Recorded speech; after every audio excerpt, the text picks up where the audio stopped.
മാസം ലീവിനെന്ന് പറഞ്ഞാ വന്നത്. അപ്പൊ ഈ ഇലക്ഷൻ ആയതുകൊണ്ട് ഇനി ഇലക്ഷനും കൂടെ കഴിഞ്ഞ പോകുന്നതാണ്. പക്ഷെ വന്നു കഴിഞ്ഞപ്പോ തൊട്ട് ഈ മറ്റുള്ളവരൊക്കെ പറഞ്ഞ ഒരു അനുഭവം തന്നെയാണ് എനിക്ക് ഉണ്ടായത്.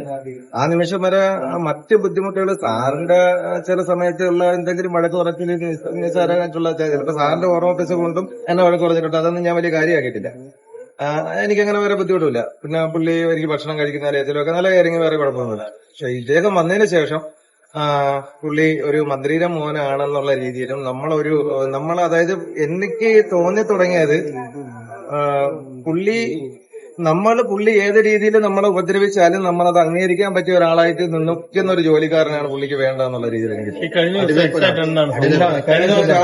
രാവിലെ 5 മണിക്ക് പിന്നെ ഈ 12ാം തീയതി വെളുപ്പിന് 5 മണിക്ക് ഞങ്ങൾ അങ്കമാലിയിൽ ഞാൻ സാറുമായിട്ട് വെളുപ്പിന് 5 മണിക്ക് 5:30 മണിക്കാണ് സാറിന്റെ വീട്ടിൽ നിന്ന് അങ്കമാലിക്ക് പോകുന്നത്. അങ്കമാലി ബെന്നി ബെഹനാൻ സാറിന്റെ പരേഡ് ഉദ്ഘാടനം കെ.സി. ജോസഫ് സാറായിരുന്നു. അത് കഴിഞ്ഞിട്ട് നേരെ അവിടുന്ന് എറണാകുളത്ത് പോയി. എറണാകുളം കഴിഞ്ഞിട്ട് ആലപ്പുഴ പോയി. ആലപ്പുഴത്തെ ഇലക്ഷന്റെ ചാർജും കൂടെ സാറിനുണ്ട് ഇപ്പൊ ഇതില്ല.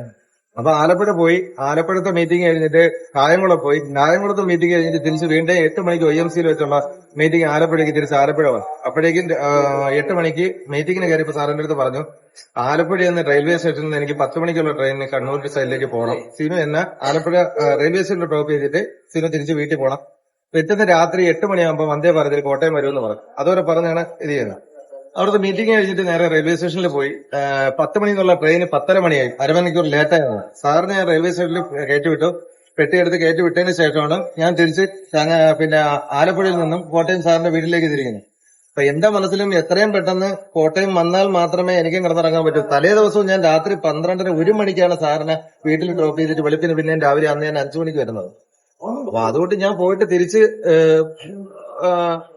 വരാനുള്ള ഇതിൽ അവിടെ നിന്ന് വേറെ എങ്ങും നിന്നില്ല. കാര്യം ഭക്ഷണം കഴിച്ചിട്ട് വന്നുകൊണ്ട് വേറെ എങ്ങും വഴി നോക്കേണ്ടി വരില്ല. ചങ്ങനാശ്ശേരി ആലപ്പുഴ റോഡിൽ ആലപ്പുഴയിൽ നിന്ന് വന്നപ്പോ തന്നെ ഫസ്റ്റ് ഫ്ലൈ ഓവറിന്റെ അവിടെ ഒരു സൈഡ് വണ്ടി വിടുന്നിടത്ത് ബ്ലോക്ക് ഉണ്ടായിരുന്നു.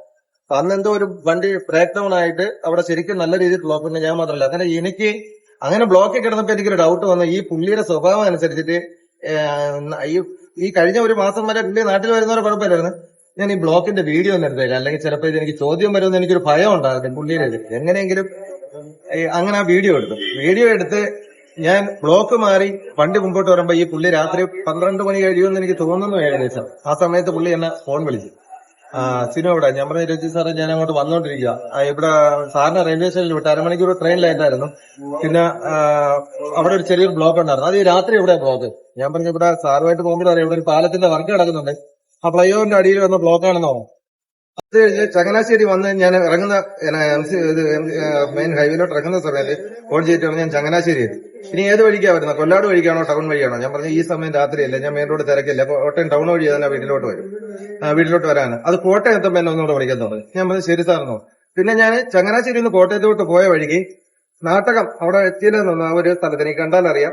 ആ സ്ഥലത്ത് വന്നപ്പോ ബാക്കിന്നൊരു ഇനോവ കാർ ഇങ്ങനെ ഫോൺ മുഴക്കി വന്നു. അപ്പൊ ഞാൻ ഏതോ ഹോസ്പിറ്റൽ കേസെന്നാ ഞാൻ വിചാരിച്ച. അധികം തിരക്കൊന്നുമില്ല ആ സമയത്തൊക്കെ. എന്നാൽ ഞാൻ വണ്ടി പതിയെ സൈഡാക്കുന്ന സമയത്ത് എനിക്ക് പ്രതീക്ഷിക്കാൻ പറ്റാതെ ഞാൻ ആദ്യം വണ്ടി കാണുമ്പോൾ ഞാനൊന്ന് പേടിച്ചായിരുന്നു.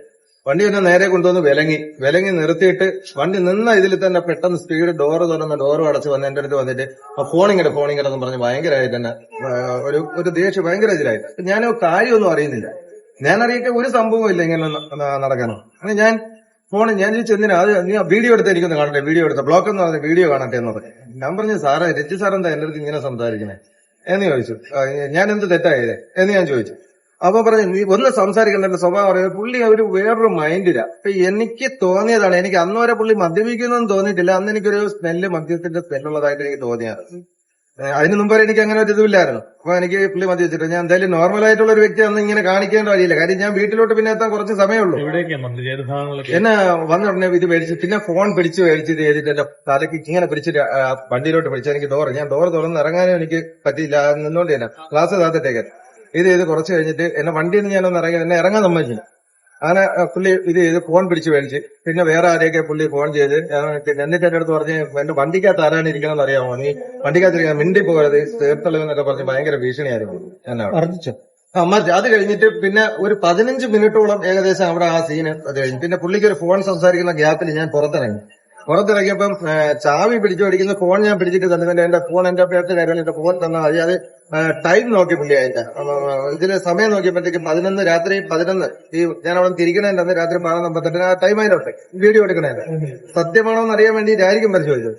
ഞാൻ എപ്പോഴും ചോദിച്ചു സാറ് എന്തിനാ ഞാൻ അറിയട്ടെ എന്തിനാ എന്നെ ഇങ്ങനെയൊക്കെ ചെയ്യുന്ന ഈ വഴിയിൽ റോഡിലിട്ട് ഈ സമയത്ത് ഞാൻ ഇത്രയും 2 ദിവസമായിട്ട് ഉടക്കുവഴി നടക്കുന്ന സാറ് കാണുന്നത് എന്താ ഒരു പ്രശ്നമില്ല. ഞാൻ അങ്ങോട്ടല്ലേ പറയാം നീ വണ്ടി എടുക്കാൻ കൂടുതൽ ഭാഗ്യം വീട്ടിൽ വന്നിട്ട് പറയാന്നൊക്കെ പറഞ്ഞ് ഈ പുള്ളി വണ്ടി എടുക്കാനായിട്ട് അവൻ ശരിക്കും വണ്ടിയിൽ നിന്ന് ഇറങ്ങി ചെയ്തപ്പോഴത്തേ പുള്ളി എന്റെ കാലിന് മുമ്പ് വെച്ചിട്ട് എന്റെ വയലിലൊരു ഇടിയടിച്ചിട്ട് ശരിക്കും എന്നെ നന്നായിട്ട് പുള്ളി മർദ്ദിച്ചു. ശരിക്കും മർദ്ദിച്ചു. നല്ല രീതിയിൽ എന്നെ ഉപദ്രവിച്ചു. പിന്നെ എനിക്ക് വീട്ടിലോട്ട് ചെല്ലാന്ന് പറഞ്ഞാൽ എനിക്ക് വേറെ എന്ത് ചെയ്യണമെന്നറിയാതെ പോയി. ആ ഒരു സമയത്ത് എന്ന് പറയുമ്പോൾ അതിൽ വരുന്ന വണ്ടിയിൽ സ്പീഡിന് അങ്ങ് പോകുന്നു. എനിക്ക് ഒന്നും വണ്ടിക്കകത്ത് പുള്ളിയുടെ വണ്ടിക്കകത്ത് ആരൊക്കെ ഉണ്ടെന്നും എനിക്കറിയാൻ വയ്യ. പുള്ളി വണ്ടിയിൽ അപ്പൊ പുള്ളി പറയുന്നുണ്ട് വണ്ടിക്കകത്ത്. പിന്നെ ഫോണിൽ കൂടെ ഒരാൾ പറയുന്നത് സ്പീക്കർ ഇട്ട് തന്നെ കേൾപ്പിച്ചായിരുന്നു, അത് നല്ല ഭീഷണിയിലെ ഇതില എന്ന് പറയാം. അപ്പൊ എന്റെ മുന്നിൽ പിന്നെ വേറെ വഴിയില്ല. ഒന്നാമത് ഇവർ ഇത്രയും പൊസിഷനിൽ ഇരിക്കുന്ന ഒരാളാണ്. അപ്പൊ മുമ്പ് ഈ പുള്ളി ഇത്രയും പ്രവൃത്തികൾ കാണിച്ചിട്ടുണ്ടെന്നൊക്കെ ഉള്ളത് ഞാനിങ്ങനെ സഹപ്രവർത്തകർ ഞാൻ അറിഞ്ഞിട്ടുണ്ട്. അപ്പൊ ശരിയായിട്ട് ഞാൻ നിൽക്കുന്നില്ല എന്ന് പറഞ്ഞതിന് ശേഷം വാട്സാപ്പ് ചെയ്തിട്ടുണ്ടായിരുന്നു. സാറ് പിന്നെ ആദ്യം ഇപ്പൊ എന്റെ ഉണ്ട് സാറ് വാട്സാപ്പ് ചെയ്തിട്ടുണ്ട്, ശരി നിൽക്കുന്നില്ല എന്നെ തുടർന്ന് പറഞ്ഞതുകൊണ്ട് 13-ാം തീയതി വരെ ജോലി ചെയ്തതിൽ 1 മാസത്തിന്റെ ഹാഫ് സാലറി ഞാൻ സെറ്റ് ചെയ്തിട്ടുണ്ട്. പറഞ്ഞ് എനിക്ക് പൈസ അയച്ചിട്ടുണ്ടായിരുന്നു. ഈ കാണാൻ വേണ്ടിയിട്ട് കാണിച്ചു കൊടുക്കാൻ വേണ്ടിയിട്ട് എനിക്ക് തോന്നുന്നു രാത്രി ആവുകൊണ്ട് എനിക്ക് ആ ഒരു ടൈമിൽ കറക്റ്റ് ആയിട്ടുള്ള രീതിയിലായിരുന്നു നമ്മൾ എഴുതിപ്പോയതാണ്. കാരണം ഈ അപ്രതീക്ഷിതമായിട്ട് നമ്മളിങ്ങനെ ഒരു മുൻകരുതലില്ലാത്തതുകൊണ്ട് എനിക്കൊന്നും ചെയ്യാൻ പറ്റില്ല. ഞാൻ ഇവിടെ പിന്നെ ഞാൻ കണ്ടി എടുത്തിട്ടാണ് അത് സാറിന് സ്ഥലം കാണിച്ചു കൊടുക്കാൻ വേണ്ടിയിരുന്നതാണ്.